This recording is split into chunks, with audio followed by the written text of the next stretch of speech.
Okay guys, welcome back dito sa ating luto-lutuan portion. Ayan, nagpapainit po tayo ng mantika sa ating kawali upang tayo ay makapaggisa na ng ating mga sangkap.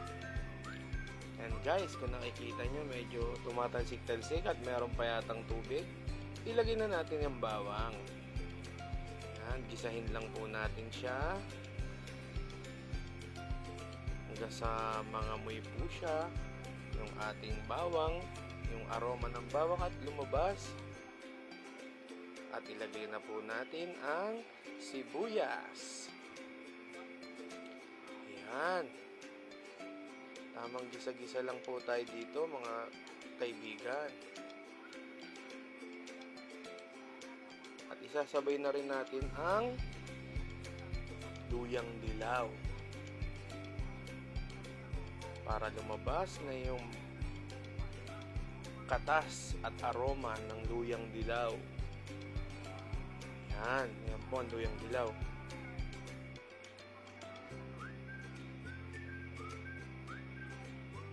Yan, konting-konti pa. Dagdagan pa natin. Dagdagan natin ng konti. Yan. Para po yan, agad pong kumulay sa mantika. Nakikita nyo naman. O, diba? Gisahin lang po natin yan. Kailangan malakas. Malakas ang lasa ng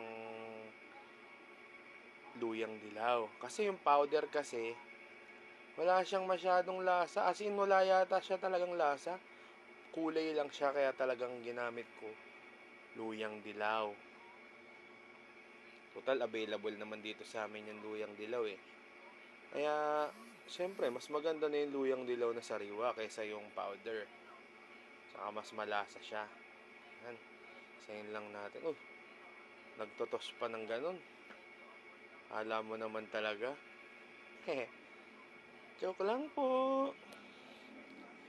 Yan. Kita nyo naman, dumidilaw na po ang ating mantika. Dahil sa luya natin. Mas didilaw po yan mamaya, makikita nyo yan. Yan.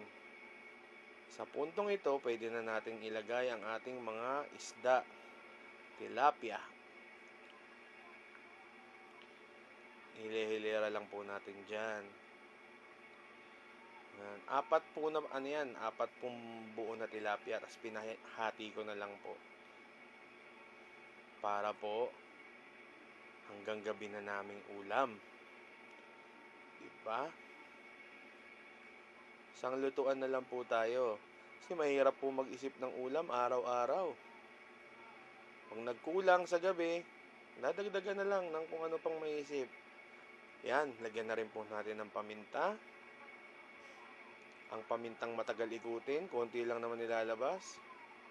Ayan, tinaas pa. Lagyan lang muna natin yan ng konti ng ngayon.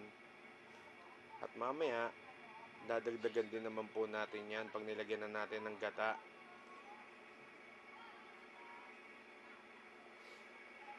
Yan.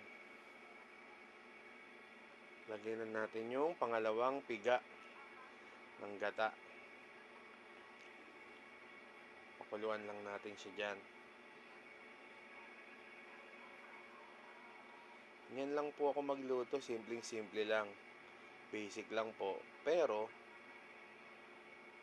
okay naman po sa mga anak ko. Nakakain naman po sila ng marami. Nagugustuhan naman po nila yung luto ko. At may mga ilan-ilan din po na nagsasabi, okay naman din po talaga yung luto ng ating tagapagluto. Ang inyong lingkod. Yan, nilagyan din po pala natin yan ng magic sarap, mga kaibigan. Para maging maging mas malasa at mabisa ang ating ginataan. Yan. Lagay tayo ng 2 sili. Takpan lang po natin. Maghintay lang po tayo. Yan. Makalipas po ang ilang sandali. Yan.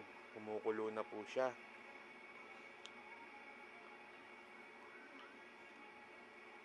Yan. kita nyo, konti pa po yung sabaw niyan.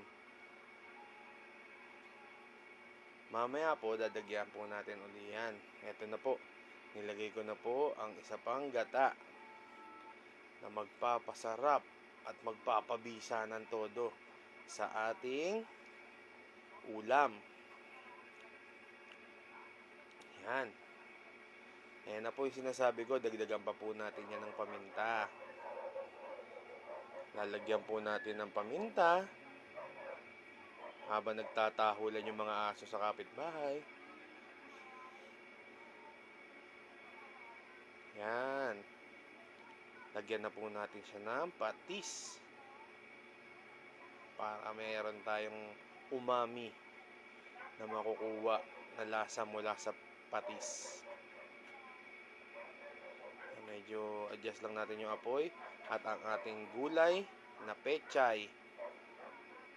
2 tali po yan ng pechay. Masarap po yung maraming gulay. Ayan po, nakita nyo po, diba? Ang dami. Kasi masarap po talaga siya sa sa ginataang tilapia na ganyan pong pagkakaluto. Yan, ganyan lang po. Napaka-basic lang po, diba? Kayang-kaya nyo pong lutuin yan sa inyo. Ating takpan at maghintay lang po tayo ng ilang minuto. Yan, kumukulo na po mga kaibigan. Kita nyo na? O, medyo papalipaliguan natin ang ating pechay. Isog lang natin para maganda yung pagkakaluto. Ayan. Buhos-buhusan lang po natin yan.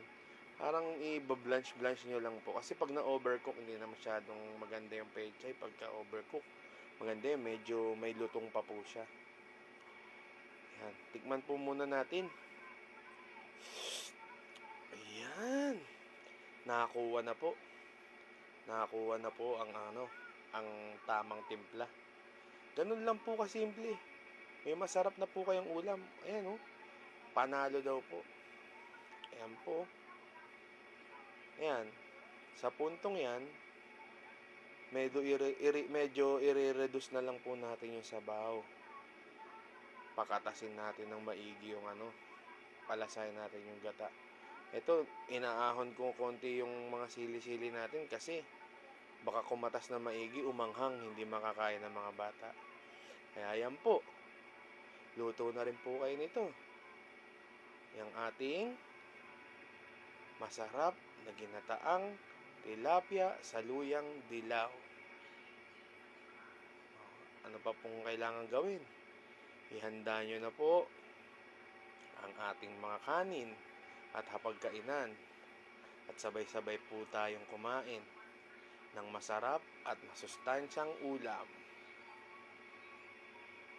Yun lang po. Aba, tumikim pa po ng isa. Mukhang nasarapan talaga ang inyong lingkod.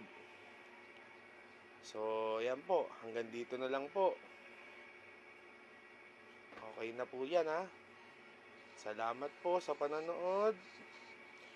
And, bye. Ayan po siya, Sa malapitan, ganyan po yan. Diba? Kain na.